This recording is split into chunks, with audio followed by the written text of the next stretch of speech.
Good morning, everyone, and welcome back to Final Fantasy IV. It's been a while since we've played through this game, so if you don't remember, we are on a quest to save the crystal, so Kain and Golbez will give Rosa back to us. I'm glad we're back. I haven't been part of the channel in quite a while since you've been doing your Metal Gear Solid playthrough. I hope that went well for everyone. And for anyone who didn't watch the Metal Gear Solid video, specifically towards the end, we announced that the recording system for our voices was moving to Play HT, so that's why we may sound a bit different, especially George. I could have sworn I had a different voice, but at least I know why now. Hey guys, I don't think we've been in this town before. What exactly are we doing in this place? For now, the main goal is just to get some items in the shop and also around the town of Troy. I don't think we actually need to go into the town specifically aside from just getting different equipment, but we do have to go into the castle before going any further with the story, so we will head over there next. I guess it's just nice having a little bit of a slow start to ease ourselves back into the game after a while of not playing it. And I kind of forgot a lot of plot points in this game, so I don't really remember some of what we were doing before. That's all right. As always with this game, I'll fill you in when something important is happening or when we otherwise need to remember something that was just happening a little while ago in the game, but a month or so ago in the real world. And actually, we're cutting out of town now and into the castle for an important scene with an important character. Oh good, I wonder if we're going to meet the royalty here and maybe they can help us against Golbez and his fiends if we're lucky. Not exactly. We will be getting help here for the next dungeon, and they are royalty, so you are kind of correct. Wait a minute, is that who I think it is? It can't possibly be that idiot. Hey, I didn't do anything. Not you idiot, the other idiot. I can only imagine how he managed to get all the way over here from where we got attacked in the ocean. Oh great, if there's one person who had to live through the attack, it just had to be you. Rydia's not here, and yet you are. You are worthless in combat. One of your abilities is literally to hide because you aren't good at fighting. You're a musician who somehow thinks he can fight with a harp. You're literally so bad that you can't even die correctly when the biggest opportunity comes from the ocean and hands you the opportunity on a silver platter. I wish I was Anna in this game because she doesn't have to be around you. Wow, you just completely obliterated him for no reason. I don't even think I dislike him quite that much. Did he do something to you that we're not aware of? No, it's just that I haven't done one of my roasts in a boss battle in a while and needed to let that out. Maybe I was a little harsh. He probably did something to deserve it. You're probably fine to say all of that. Yeah, I suppose you're right. Barack, I know you're always the guy to explain things in this game, so why did we visit Edward if he's clearly in no position to help us? Edward is going to be helping us, but I can't say how otherwise that would spoil the ending of the next area we go to. Not that it's much of a spoiler, as this game has been out for over 33 years, but still for the viewers that are new to this, I still want to consider that. That's good thinking, Barack. I was hearing about this game when my father was the president, but I never got around to playing it myself, so I'm glad you're not spoiling it for us. Hey, should we be worried about the fact that these trees are on fire? I'm not sure if the whole area is going to be burning because of this or why they're on fire to begin with. Maybe they're on fire from when we blew up the village of Mist a while ago and they just wandered over here. My initial thought was that your idea was terrible, but if a tree is somehow sentient, then it's not any less likely than Edward going in the town while he came from a much further distance. Hey, what's going on with this chocobo thing that seems more important than however those flaming trees got over here? This is a black chocobo. It's required as it can land on the forest when the airship we would normally use cannot make it over here, making it the only time I can think of where a chocobo is required to progress. What is this green stuff around us? I knew I shouldn't have eaten that green jello this morning, and now it's coming back to haunt me. No, Joe, this is not Jello. This is essentially the gimmick to this area. The Lodestone Cavern has this magnetic field that prevents characters with items affected by magnetism. That means we will have to carefully remove items from our party members, so that means our magic users are going to be better, as the physical fighters won't really have their weapons to use. If you don't take them off, then the character will be immobile through the whole battle. This is pretty interesting of an idea, but I imagine it would be hard to tell at points what qualifies as a magnetic item. Like, I don't think a ruby as part of a ruby ring would be magnetic, but I don't know if the ring itself would. Besides, they must still be contained in their bag or however they hold all these items, so they should still be immobile, even if they're not wearing them specifically, if that makes sense. Now that you mention it, how do these people carry all of their items? Even if they had 4 or 5 people, they can't carry 99 potions and ethers and tents and cottages along with all of their weapons. Do they have some other way of carrying all that? Maybe there's a really fat chocobo that holds everything in when the players need to put things in there. You're actually not far off. Earlier versions of the game had limited item space, so there was a fat chocobo that would hold items that the player couldn't. This is not the case with more recent versions of the game, so there isn't really purpose to it. That doesn't really explain how the characters can hold so much to begin with, though. That's interesting. I wonder why someone would choose to have someone eat items and expect them to come out the same way. I don't know how these developers come up with these weird ideas for gameplay mechanics. No idea myself, but this does remind me of a story from my youth that I've been meaning to share for a while. Oh great, just what I wanted to hear right now. So there I was in the depths of the ocean with my friends Uglier Joe and Harold. We were tasked to be a part of the first submarine that ever went underwater, because the Deep Sea Association was testing how far it could go before anyone couldn't breathe.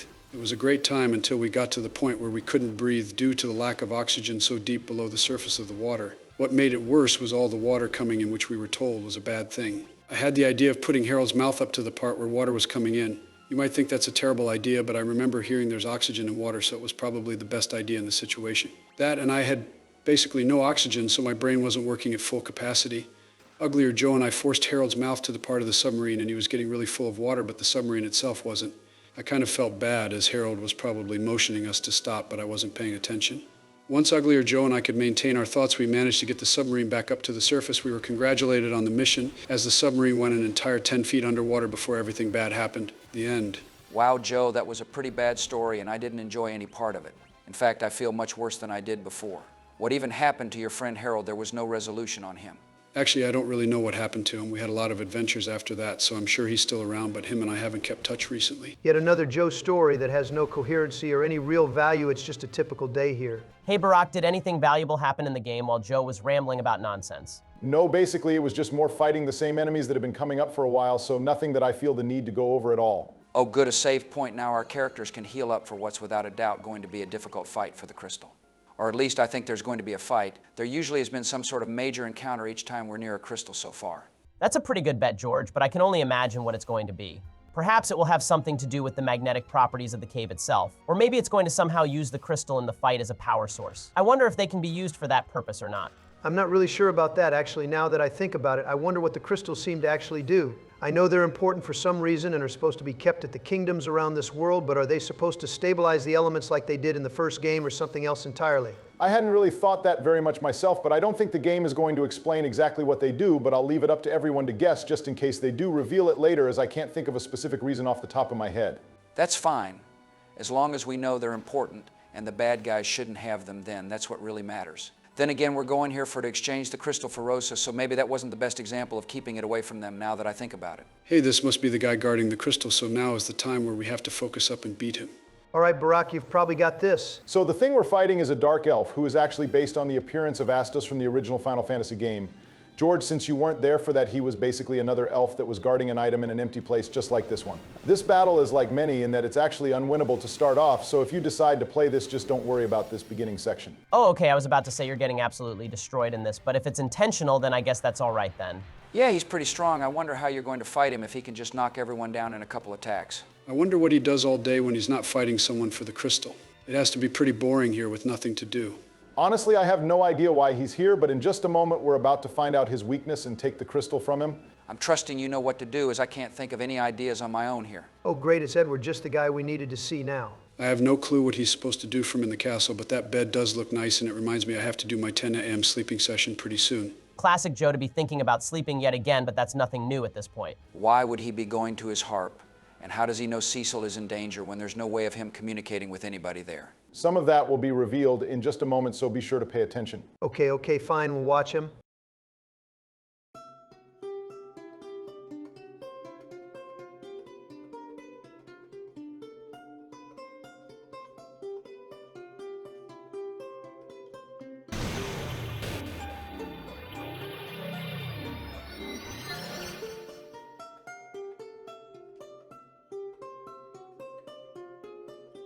So that's it. He just suddenly knows they're in danger and the music makes him weak somehow. That makes no sense. Yeah, I'll admit this isn't really explained well here, but the music keeps him down, so off-screen I made all of the characters equip their weapons again so they can actually fight him. This is the real start of the battle, as you actually have to win now. He will use weaker versions of the attacks he already had, so as long as you keep yourself at good health, this battle shouldn't be much of an issue. Hey, I don't mean to take away from this incredibly important battle, but isn't this just the whole group breaking into where he lives and killing him to take what's rightfully his? I mean, legally, I don't think the nearby castle or town could own anything in the cave, as nobody there can access it with a chocobo, much less if they had any of the equipment affected by the magnetic field. This makes me think the elf is the owner, as he actually lives here, despite not really doing anything with his life, as he has nothing else to do here besides guard this crystal. I realize him trying to kill us all may have been overkill, but it's not like we aren't breaking and entering to a degree by coming in here. Even if we get the crystal back to the castle somehow, I'm not sure if it's morally right for anyone, much less a group of people, to take ownership of a crystal that is this vital to the world, despite us not knowing its exact purpose. I didn't understand any of what you said, but it took up so much time that the battle is over now. Is this what all of you feel like when I tell my stories? No, with your stories, I usually feel a combination of bewilderment and disgust, but with Ben's, I just think he's thought more about this than anyone else ever has. Yeah, Ben, I never thought about it like that, but I think we have to do it to save Rosa, so it kind of needed to happen. Also, apparently the crystal gives him eternal life, so it does help him in some way, but that must be a pretty boring life. That was a very thought-provoking monologue you made while the battle just kind of played itself, but now we're going back to the castle to advance with the plot since we need to get a move on with saving Rosa. Hey Edward, how's it going? Thanks for not being 100% useless, unlike you have been throughout the entire rest of the game so far and probably the rest of it coming up. This is honestly the most useful thing he's done and will do in the game, so it's best to savor this now as you're not going to get anything else from him. If there's one thing I'm glad everybody here can agree with, regardless of politics, is the fact that Edward is basically useless in this game and has no real worth. I still think it's a little strange with the writing for there to be no real explanation as to how he knew there was an elf or any danger the group was facing. It just felt like a weird way of making him feel useful with no proper setup. Unless I missed something really important, but I don't think I did. I did have an idea on that, actually. Earlier, while Ben was roasting Edward, there was a mention of an elf, so I guess that's how he knew there was one, but I still don't know how he knew exactly when they were fighting. My only idea was since the twin harp made it so the elf heard the music from the harp that wasn't being played, perhaps the harp could relay the first fight sounds so that Edward could hear when they were losing, but honestly, I don't know for sure. That's probably the best explanation we're going to get, even if it turns out not to be correct. Hey, what's going on with the lights and who could be talking to us? Is this Kane or Golbez or someone else like that? They seem to know what we're doing, even though they're not in the same room as us. I have no idea myself, but at the same time, they should be expecting us to give the crystal soon.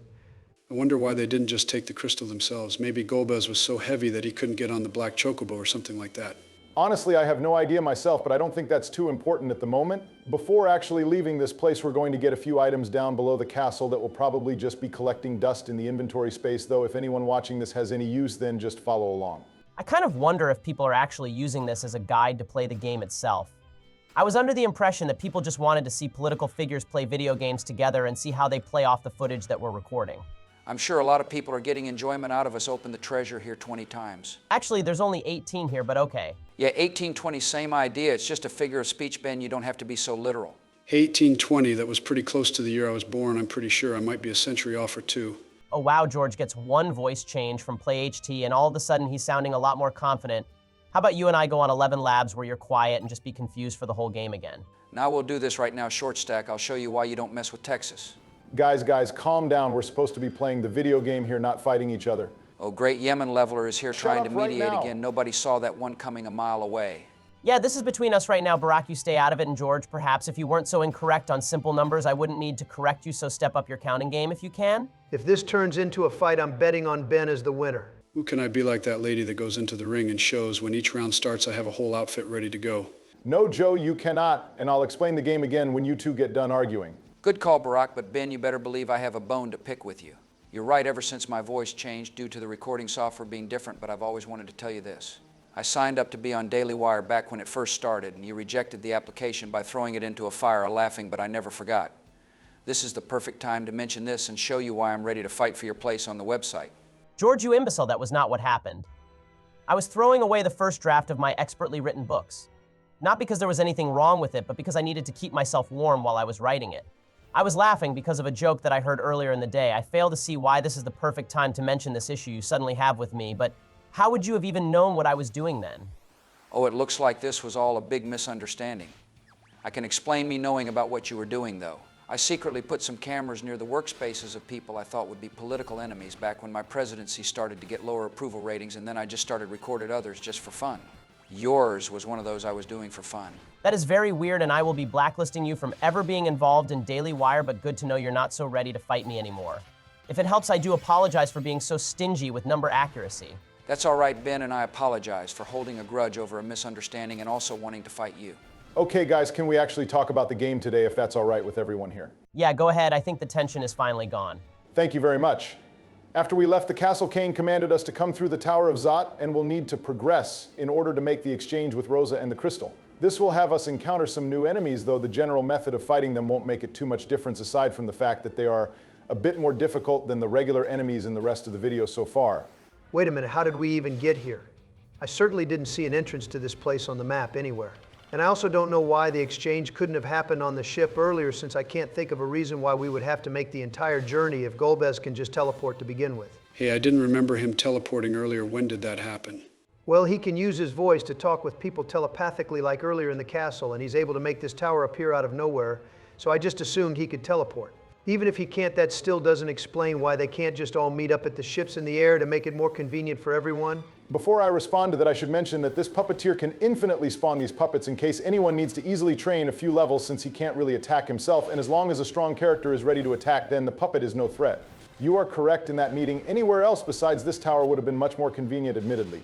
This game isn't always great at justifying how or why characters need to go to specific places.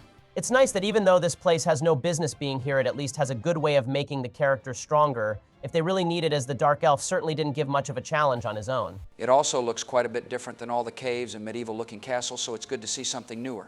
It makes me think about how it was built and by whom, since it looks so much more advanced than everything else here. Yeah, it's nice that it looks more unique, but I still can't get over the fact that there's no geographical location for this tower to be kept, unless it's just floating in the sky for no real reason.